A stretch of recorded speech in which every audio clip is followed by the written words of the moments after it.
بسم اللہ الرحمن الرحیم۔ السلام علیکم ورحمۃ اللہ وبرکاتہ۔ آدھی رات کے وقت دروازے پر دستک ہوئی۔ میں نے حیرانگی سے موبائل پر وقت دیکھا تو رات کے 2 بج رہے تھے۔ اس وقت کون آ گیا؟ یہی سوچتے ہوئے میں دروازے کے قریب گیا اور بلند آواز میں پوچھا، کون ہے؟ باہر سے آواز آئی، دروازہ کھولو بیٹا۔ یہ آواز کچھ جانی پہچانی سی تھی۔ جیسے ہی میں نے دروازہ کھولا میرے منہ سے بلند چیخ نکل گئی، کیونکہ دروازے کے باہر تو آدھی رات کا وقت تھا، ہر طرف ہو کا عالم تھا، ساری دنیا خواب خرگوش کے مزے لوٹ رہی تھی۔ میں بھی اپنے بستر میں دبکا ہوا تھا کہ اچانک مجھے دروازے پر دستک کی آواز سنائی دی۔ میں حیران رہ گیا کہ رات کے اس پہر کون آ گیا ہے، خدا خیر کرے۔ دل میں سوچتے ہوئے میں نے موبائل اٹھا کر اس پر وقت دیکھا تو رات کے 2 بج رہے تھے۔ پاؤں میں جوتا پہن کر میں باہر کے دروازے کی طرف گیا۔ رات کے اندھیرے میں اور آدھی رات کی اس دستک نے میرے دل میں ایک عجیب سا خوف پیدا کر دیا تھا۔ میں 35-40 سال کا ایک شادی شدہ شخص تھا، مگر اس کے باوجود مجھے ڈر لگنے لگا، یہی سوچ کر کہ نہ جانے اس وقت دروازے پر کون ہوگا۔ جیسے ہی میں دروازے کے قریب آیا، دروازہ کھولنے سے قبل میں نے بلند آواز میں پوچھا، کون ہے باہر؟ تو آواز سنائی تھی، دروازہ کھولو بیٹا۔ یہ آواز کچھ جانی پہچانی سی تھی، جیسے کوئی بزرگ شخصیت ہو۔ کچھ سوچتے ہوئے میں نے دروازہ کھولا، مگر سامنے کا منظر دیکھ کر میرے ہوش اڑ گئے تھے۔ خوف سے میری آنکھیں پھٹی کی پھٹی رہ گئی تھی اور ٹانگیں کانپ رہی تھی، کیونکہ دروازے کے بیچوں بیچ میرے والد کھڑے تھے۔ میرے حلق سے بلند آواز میں ایک چیخ برآمد ہوئی اور میں دروازہ کھلا چھوڑ کر پیچھے کی طرف بھاگا۔ بھاگتے قدموں سے میں نے صحن عبور کیا اور اپنے کمرے میں اس قدر تیز رفتاری سے داخل ہوا کہ میں زمین بوس ہو گیا۔ یہ شور کی آواز سن کر میری بیوی اور بچے جاگ چکے تھے۔ میری بیوی جلدی سے بستر سے نیچے اتری اور اس نے آگے بڑھ کر کمرے کی لائٹ آن کی۔ مجھے یہ دروازے میں نیچے گرا دیکھ کر وہ حواس باختہ ہوئی اور بھاگتی ہوئی میرے پاس آئی۔ مجھے دونوں بازوؤں سے پکڑ کر نیچے سے اٹھاتے ہوئے کہنے لگی، کیا بات ہے؟ سب خیریت تو ہے؟ میں نے باہر کے دروازے کی طرف اشارہ کیا۔ میں نے کہا، وہ باہر کے دروازے پر۔ وہ کہنے لگی، کون ہے باہر کے دروازے پر؟ خدا خیر کرے، کہیں گھر میں کوئی چور تو نہیں گھس آیا؟ میں نے کہا، نہیں سمینا، میری بات غور سے سنو۔ باہر کے دروازے پر ابا کھڑے ہیں۔ میرے منہ سے یہ جملہ سننے کے بعد میری بیوی سمینا میری طرف حیرت اور پریشانی سے دیکھنے لگی۔ مجھے بیڈ پر بٹھاتے ہوئے وہ کہنے لگی، آپ کی طبیعت تو ٹھیک ہے؟ کیا ہو گیا ہے آپ کو؟ اب آپ کے ابا کو اس دنیا سے گئے ہوئے 10 سال ہو گئے ہیں، اور آپ کہہ رہے ہیں باہر کے دروازے پر ابا کھڑے ہیں؟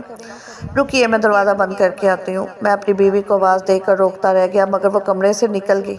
میں پھٹی پھٹی نگاہوں سے باہر کی طرف دیکھتا رہا۔ کچھ لمحوں کے بعد میری بیوی لوٹی اور میری طرف دیکھنے لگی۔ کمال ہے، باہر تو کوئی بھی نہیں ہے اور آپ نے یوں ہی واویلا مچا رکھا ہے، سب کی نیند بھی خراب کر دی۔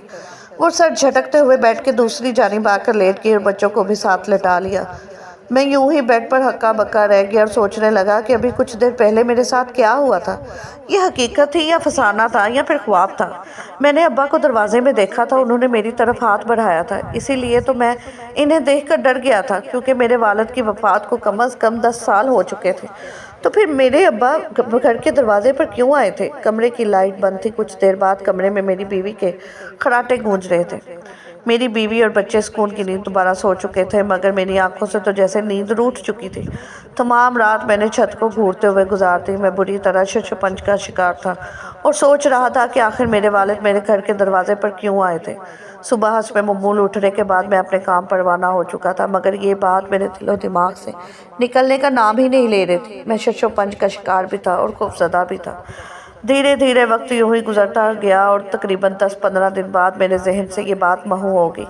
کچھ دن بعد رمضان المبارک کا مہینہ شروع ہو گیا۔ ہر طرف رمضان کی رونقیں اور برکتیں بکھری ہوئی تھیں۔ سحر اور افطار کا دسترخوان سجنے لگا، خاص طور پر بچے تو بہت خوش نظر آ رہے تھے۔ رمضان کے دوران پہلا جمعہ آیا تو اس دن جمعہ کی نماز ادا کرنے کے بعد میں دوپہر میں آرام کرنے کی غرض سے کچھ دیر آ کر اپنے بستر پر لیٹ گیا۔ اسی دوران میری بیوی کمرے میں داخل ہوئی اور کہنے لگی، ناصر آپ سو رہے ہیں کیا؟ میں نے کہا، نہیں ابھی تو جاگ رہا ہوں، مگر ارادہ یہی ہے کچھ دیر آنکھ لگ جائے۔ وہ کہنے لگی، جمعۃ المبارک کا دن ہے، اچھا ہوتا اگر آپ قبرستان چلے جاتے، اماں ابا کی قبر پر فاتح خوانی بھی کر آتے اور قبروں کی حالت بھی دیکھ لیتے، اگر کچھ درستگی کی ضرورت ہو تو وہ مرمت وغیرہ کروا دیتے۔ اس کی بات سن کر میں سوچ میں پڑ گیا، کیونکہ ابھی میرا ارادہ تھا کہ میں کچھ دیر آرام کروں، مگر بیوی کی بات سننے کے بعد مجھے انکار کرنا بھی مناسب نہیں لگا، لہٰذا نہ چاہتے ہوئے بھی میں اپنی جگہ سے اٹھا اور کہا، چلو ٹھیک ہے، میں چلتا ہوں قبرستان۔ اچھا ہوا تم نے یاد کروا دیا۔ یہ کہتے ہوئے پہلے میں نے واش روم کا رخ کیا، وضو کرتے ہوئے باہر نکل آیا اور قبرستان کا رخ کیا۔ گاؤں کا یہ قبرستان گاؤں کے وسط میں واقع تھا، جہاں سے چاروں طرف سے ہی لوگوں کو قبرستان آنے جانے کے لیے آسانی رہتی تھی۔ مختلف طرح کی سوچوں میں الجھے ہوئے میں قبرستان پہنچ چکا تھا۔ میں نے چاروں طرف نظر دوڑائی، قبرستان خالی تھا، کوئی بھی نہیں تھا۔ مجھے حیرت ہوئی کہ رمضان المبارک کا پہلا جمعہ مبارک ہے اور یہاں قبرستان میں کوئی بھی نہیں ہے، یا پھر میں ہی دوپہر کے وقت آ گیا ہوں۔ ہو سکتا ہے لوگ صبح کے وقت چکر لگا گئے ہوں۔ ارد گرد دیکھا تو مجھے گورکن بھی کہیں نظر نہیں آ رہا تھا۔ پھر میں نے اپنے دل میں سوچا شاید روزہ ہوگا، اس لیے آرام کر رہا ہوگا اندر۔ یہی سب سوچتے ہوئے میں قبروں کے درمیان میں سے جگہ بناتے ہوئے اپنے والد کی قبر کی طرف جانے لگا۔ قبروں کے درمیان سے چلتے ہوئے جب میں والد کی قبر کے نزدیک پہنچنے ہی والا تھا تو میں نے کچھ دور سے ہی اپنے والد کی قبر کی طرف دیکھا تو میرے قدم جہاں تھے وہیں ساکت ہو گئے۔ یوں محسوس ہو رہا تھا جیسے میرے قدم زمین نے جکڑ لیے ہوں۔ میرے والد باہر قبر کے اوپر بیٹھے ہوئے تھے، انہوں نے کفن لپیٹا ہوا تھا اور وہ قبر کے اوپر بیٹھے ہوئے تھے۔ جیسے ہی میری ان پر نظر پڑی اور ان کی مجھ پر نظر پڑی تو انہوں نے ہاتھ بلند کیا اور میری طرف دیکھنے لگے۔ ان کے چہرے پر افسردگی اور یاسیت پھیلی ہوئی تھی۔ چہرے کی طرف دیکھ کر یوں محسوس ہو رہا تھا جیسے وہ ابھی رو دیں گے، اور میرے بڑھتے قدم تو رک چکے تھے۔ خوف نے میرے سوچنے سمجھنے کی تمام صلاحیتیں ہی سلب کر لی تھی۔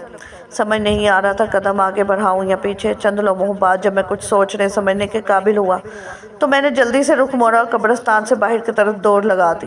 دوڑتے ہوئے میں پیچھے اپنے ابا کی قبر کی طرف بھی دیکھ رہا تھا۔ مجھے وہاں سے جاتا ہوا دیکھ کر وہ اپنی جگہ سے اٹھ کر کھڑے ہو گئے تھے اور میری طرف ہاتھ بلند بڑھا کر کچھ کہنے کی کوشش کر رہے تھے، مگر میں اس قدر خوفزدہ تھا کہ میں قبرستان میں ایک منٹ بھی نہیں رکا اور دوڑ لگاتے ہوئے اپنے گھر کی طرف جانے لگا۔ رستے میں مجھے گاؤں کے کئی لوگ ملے جو حیرانگی سے میری طرف دیکھ رہے تھے۔ کئی لوگوں نے مجھے روک کر پوچھنے کی کوشش کی کہ کیا ہوا، سب خیریت ہے، اس طرح دوڑ کیوں لگائی ہوئی ہے، کیا تم نے کوئی بھوت دیکھ لیا ہے؟ مگر میں نے کسی بات کا کوئی جواب نہیں دیا، کیونکہ میں جلد از جلد اپنے گھر پہنچنا چاہتا تھا۔ گھر پہنچا تو دیکھا دروازہ کھولا ہوا تھا۔ میں نے شکر کا سانس لیا اور تیز قدموں سے اپنے گھر کے اندر داخل ہوا۔ میرے دونوں بیٹے صحن میں کھیلنے میں مشغول تھے اور بیوی کچن میں تھی۔ میں نے کسی کی طرف دیکھے بغیر کمرے میں جا کر دم لیا اور بستر پر گر گیا۔ میرا سانس بری طرح پھول چکا تھا۔ میری بیوی کو جیسے ہی میری آمد کی خبر ہوئی وہ جلدی سے کچن میں کام چھوڑ کر کمرے میں چلی آئی اور حیران پریشان نظروں سے میری طرف دیکھنے لگی۔ کہنے لگی کیا بات ہے، آپ تو قبرستان گئے تھے نا، کیا ہوا، سب خیریت تو ہے نا؟ میں بستر سے اٹھ کر بیٹھ گیا اور اپنی سانس کو ہموار کرنے کے بعد میں نے کہا سمینا، اس رات میں نے تمہیں بتایا تھا کہ دروازے پر ابا تھے تو تم نے میری بات کا یقین نہیں کیا، لیکن آج جب میں قبرستان گیا تو جانتی ہو کیا ہوا؟ میری بیوی میری طرف منتظر نگاہوں سے دیکھ رہی تھی۔ کہنے لگی کیا ہوا؟ میں نے کہا تم یقین نہیں کرو گی۔ وہ اصرار کرتے ہوئے کہنے لگی اب بتائیے تو صحیح ہوا کیا ہے؟ میں نے کہا جیسے ہی میں قبرستان میں داخل ہوا اور ابا کی قبر کی طرف گیا تو کیا دیکھتا ہوں، ابا اپنی قبر کے اوپر بیٹھے ہوئے تھے۔ میری بات سن کر سمینا نے اپنے دل پر ہاتھ رکھ لیا۔ کہنے لگی اللہ خیر کرے، یہ کیا ہو رہا ہے؟ میں تو کہتی ہوں امام صاحب سے رابطہ کیجیے، ان کو ساری بات بتائیے، ہو سکتا ہے وہ کوئی حل بتائیں۔ اپنی بیوی کی بات سن کر میں نے کہا سمینا تم ٹھیک کہہ رہی ہو، مگر کیا میری بات پر کوئی یقین کرے گا؟ جس طرح تم نے پہلی دفعہ میری بات سننے کے بعد کہا تھا، یہ کیسے ہو سکتا ہے؟ یہ نہ ہو میری بات سننے والے مجھے ہی پاگل کہیں۔ میری بیوی نے تیزی سے نفی میں سر ہلایا اور کہنے لگی نہیں نہیں، امام صاحب ایسا نہیں کہیں گے، وہ بہت ہی جہاں دیدہ انسان ہے، آپ ایک بار جائیے تو صحیح، مجھے پوری امید ہے کہ آپ کو اس معاملے میں بہتر طور پر رہنمائی کر سکیں گے۔ اپنی بیوی کی بات سن کر میں اثبات میں سر ہلایا اور کہا ٹھیک ہے، عصر کے بعد میں امام صاحب سے اس معاملے پر بات کرتا ہوں، دیکھتے ہیں کہ وہ کیا کہتے ہیں۔ میری بیوی واپس کچن میں جا چکی تھی اور میں خاموشی سے بستر پر لیٹ گیا، مگر میں بری طرح سے الجھ چکا تھا۔ سمجھ نہیں آ رہی تھی کہ آخر یہ گتھی کس طرح سلجھے گی۔ میں کچھ دیر آرام کرنا چاہتا تھا، مگر اب تو میں بے چینی کا شکار ہو چکا تھا۔ اسی طرح بستر پر لیٹے ہوئے مختلف طرح کی سوچوں میں الجھے ہوئے عصر کا وقت ہو گیا۔ فضا میں عصر کی اذان کی آوازیں بلند ہونے لگی تو میں اپنی جگہ سے اٹھا اور بجھے ہوئے قدموں کے ساتھ مسجد کی طرف جانے لگا۔ میں مسجد میں داخل ہوا تو دیکھا مسجد ابھی خالی تھی، اکا دکا لوگ ہی مسجد میں تھے۔ میں نے کلائی پر باندھی گھڑی پر وقت دیکھا تو اندازہ ہوا کہ وقت سے کچھ دیر پہلے آ گیا ہوں، لہٰذا میں چپ چاپ مسجد کے ایک گوشے کی طرف چلا گیا اور وہاں سر جھکا کر بیٹھ گیا۔ مسجد میں مجھے خاموشی سے بیٹھے ہوئے 10 منٹ ہی گزرے تھے کہ مؤذن نے تکبیر کہہ دی اور اس کے بعد مسجد میں لوگوں کی بڑی تعداد داخل ہونا شروع ہو گئی۔ عموماً مسجد میں ایسا رش دیکھنے کو نہیں ملتا تھا، یہ رمضان کی رونقیں ہی تھی۔ صف بندی ہو چکی تھی، میں بھی کھڑا ہوا اور صف میں شامل ہو گیا۔ نماز ادا کی، دعا مانگی اپنے لیے اور اپنے بچوں کے مستقبل کے لیے، اور ایک بار پھر مسجد کے خاموش گوشے میں جا کر بیٹھ گیا، کیونکہ مجھے اب نمازیوں کے مسجد سے چلے جانے کا انتظار تھا۔ میرا خیال تھا کہ جب تمام نمازی چلے جائیں گے، امام صاحب مسجد میں اکیلے ہوں گے، تبھی میں ان سے اس بارے میں کچھ بات کر سکوں گا۔ اور آہستہ آہستہ کر کے مسجد خالی ہونے لگی۔ تمام لوگ جا چکے تھے۔ سب سے آخر میں امام صاحب کرسی کا سہارا لیتے ہوئے اپنی جگہ سے اٹھ کر کھڑے ہونے لگے، تو میں تیز قدموں سے ان کی طرف بڑھا اور سلام عرض کرتے ہوئے ان کے پاس بیٹھ گیا۔ مجھے پاس بیٹھتے ہوئے وہ سمجھ چکے تھے کہ مجھے ان سے کوئی ضروری بات کرنی ہے، لہٰذا وہ بھی اٹھتے اٹھتے بیٹھ چکے تھے۔ میرے چہرے پر نظر پڑتے ہی انہوں نے مسکرا کر میرے سلام کا جواب دیا اور کہنے لگے، کہو میاں کیسے ہو؟ رمضان کیسا گزر رہا ہے؟ میں نے کہا، الحمدللہ، شکر ہے اللہ کا، ایک الجھن میں گرفتار ہوں، آپ کے پاس مشورے کی غرض سے حاضر ہوا ہوں۔ میری بات سن کر امام صاحب کے چہرے پر تفکر کی لہریں پھیلنے لگی۔ کہنے لگے، ہاں کہو میاں، کیا بات ہے؟ خدا خیر کرے۔ سب خیریت تو ہے؟ میں نے کہا، یوں تو خیریت ہی ہے امام صاحب، مگر چند دن سے میرے ساتھ ایک عجیب واقعہ پیش آ رہا ہے۔ میں نے پریشان کن لہجے میں کہا تو امام صاحب کہنے لگے، کیسا واقعہ؟ کیا ہوا ہے؟ کچھ بتاؤ۔ میں نے کہا، امام صاحب، میرے والد صاحب کو اس دنیا سے گئے ہوئے 10 سال ہو چکے ہیں، مگر چند دن پہلے آدھی رات کے وقت میرے دروازے پر دستک ہوئی۔ میں نے جا کر دروازہ کھولا تو سامنے میرے والد صاحب کھڑے تھے۔ میں ان کی طرف دیکھ کر بہت زیادہ خوفزدہ ہو گیا تھا اور اندر کی طرف بھاگ گیا۔ اور پھر اب جب رمضان شروع ہوا تو جمعۃ المبارک کے دن میں نے قبرستان کا رخ کیا، اس نیت سے کہ اپنے والد کی قبر پر جاؤں، فاتحہ خوانی کروں، مگر جیسے ہی میں قبر کے قریب پہنچا تو یہ دیکھ کر میرے رونگٹے کھڑے ہو گئے کہ میرے والد صاحب تو قبر کے اوپر بیٹھے تھے۔ ان کے بال بکھرے ہوئے تھے، چہرے پر پریشانی کے آثار تھے، اور وہ میری طرف ہاتھ بڑھا کر اپنی جگہ سے اٹھ کھڑے ہوئے، یوں جیسے کچھ کہنا چاہتے ہو، مگر یہ منظر دیکھنے کی مجھ میں تاب نہیں تھی، لہٰذا میں الٹے قدموں وہاں سے بھاگ آیا۔ اب میں پریشان ہوں کہ آخر یہ کیا معاملہ ہے، آپ ہی کچھ کہیے، میری سمجھ سے تو باہر ہے۔ میری بات سن کر امام صاحب حیرانی سے میری طرف دیکھنے لگے اور کہنے لگے، بات تو واقعی پریشانی کی ہے، لیکن سوچنے کی بات یہ ہے کہ ایک ایسا شخص جو 10 سال پہلے اس دنیا سے جا چکا ہے، وہ آخر کیا چاہتا ہے جو اب وہ 10 سال بعد تمہارے دروازے تک آنے لگ گیا ہے۔ پھر کچھ سوچتے ہوئے امام صاحب کہنے لگے، یہ بتاؤ بیٹا، اپنے والد کے لیے کیا کرتے ہو تم؟ امام صاحب کا یہ سوال سن کر میں نے حیرت سے ان کے چہرے کی طرف دیکھا اور کہا، وہ تو وفات پا چکے ہیں، میں ان کے لیے کیا کر سکتا ہوں؟ امام صاحب نے نفی میں سر ہلاتے ہوئے کہا، نہیں بیٹا، والدین دنیا سے چلے جائیں تو اس کا یہ مطلب نہیں کہ تم ان کے لیے کچھ نہیں کر سکتے۔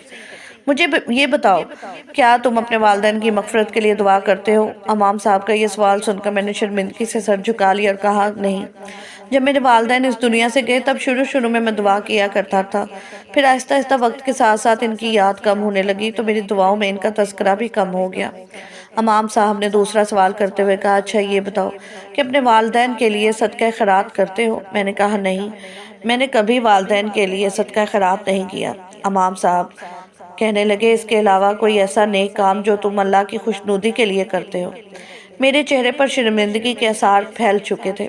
میں نے کہا، نہیں امام صاحب، ایسا تو میں کوئی کام نہیں کرتا، میں بس اپنے معمول کے کام کرتا ہوں، وہی روٹین کی زندگی گزارتا ہوں، کام پر جاتا ہوں، شام کو واپس آ جاتا ہوں، 5 وقت کی نماز بھی مشکل سے ادا کر پاتا ہوں، کبھی کبھی تو وہ بھی رہ جاتی ہے، اس کے علاوہ تو میں کچھ نہیں کرتا۔ امام صاحب نے افسوس سے سر ہلاتے ہوئے کہا، سنو بیٹا، ہمارے دین اسلام میں اولاد کو والدین کے لیے صدقہ جاریہ کہا گیا ہے۔ جانتے ہو اس کی وجہ کیا ہے؟ صدقہ جاریہ کا مطلب ہے جاری رہنے والا صدقہ، یعنی اگر والدین دنیا سے چلے بھی جاتے ہیں، ان کے بعد بھی یہ صدقہ جاری رہتا ہے۔ یہ صدقہ کسی صورت میں جاری رہ سکتا ہے جب اولاد کوئی نیک کام کرتی ہے، اپنے والدین کے لیے دعا کرتی ہے، اپنے والدین کی قبر پر فاتحہ خوانی کے لیے آتی ہے، اپنے والدین کے نام کا صدقہ خیرات کرتی ہے، تو اولاد کے یہ نیک اعمال ان کے والدین کے لیے صدقہ جاریہ بن جاتے ہیں۔ تمہیں ایک اور بات بتاؤں کہ جب بھی دنیا پر اولاد کوئی نیک عمل کرتی ہے تو وہاں ماں باپ فخر محسوس کرتے ہیں، بلکہ محفل میں ان کا ذکر کیا جاتا ہے کہ آج فلاں شخص کے بیٹے نے اس کے لیے یہ نیک کام کیا۔ ماں باپ کا سر فخر سے بلند ہو جاتا ہے، مگر جن لوگوں کے بچے کچھ بھی نہیں کرتے وہ مایوس ہو جاتے ہیں۔ جانتے ہو مردے انتظار کرتے ہیں، خاص طور پر والدین، کہ ان کے بچے ان کے لیے کچھ کریں، کیونکہ وہ اب ایک مردہ وجود ہے۔ وہ اب خود اپنے لیے کوئی اعمال نہیں کما سکتے۔ انہوں نے جتنے بھی نیک اعمال دنیا میں کرنے تھے وہ کر چکے، لیکن اس کے باوجود ماں باپ کی قبریں دنیا میں موجود اپنی نیک اولاد کی بدولت ٹھنڈی رہتی ہیں، کشادہ رہتی ہیں۔ کیونکہ اولاد کے نیک اعمال کا ثواب والدین کو بھی ملتا ہے، تو میرا تمہارے لیے یہی مشورہ ہے کہ اپنے والدین کے لیے صدقہ خیرات کرو، ان کی قبر پر فاتحہ خوانی کرو، ان کو کلام پڑھ کر بخشا کرو، تاکہ اللہ تعالیٰ ان کی قبروں کو جنت کا ایک باغ بنائے رکھے۔ مجھے امید ہے کہ اس طرح تمہارے والد اپنی قبر میں سکون پائیں گے اور وہ دوبارہ کبھی بھی تمہارے پیچھے نہیں آئیں گے۔ شاید وہ تمہیں اس بات کا احساس دلانا چاہتے ہیں کہ وہ تمہارے انتظار میں ہیں۔ ان کا یہ انتظار ختم کرو، اپنے والدین کے لیے صدقہ جاریہ بنو۔ امام صاحب کی یہ باتیں سن کر میری آنکھوں میں آنسو آ چکے تھے۔ میں اپنی جگہ پر گنگ بیٹھا تھا اور آج میری آنکھیں کھل گئی تھیں۔ اس دن میں مسجد سے باہر نکلا اور ایک عزم کے ساتھ کہ بے شک میرے والدین اب اس دنیا سے جا چکے ہیں، مگر میں انہیں نہیں بھولوں گا۔ میں انہیں اپنی دعاؤں میں، اپنے نیک اعمال میں، اپنے صدقات و خیرات میں یاد رکھوں گا۔ ناظرین، مزید اس طرح کے سبق آموز کہانیاں اور واقعہ سننے کے لیے ہماری ویڈیو کو لائک کریں، شیئر کریں اور چینل کو سبسکرائب کرنا مت بھولیے گا۔ شکریہ۔ اللہ حافظ۔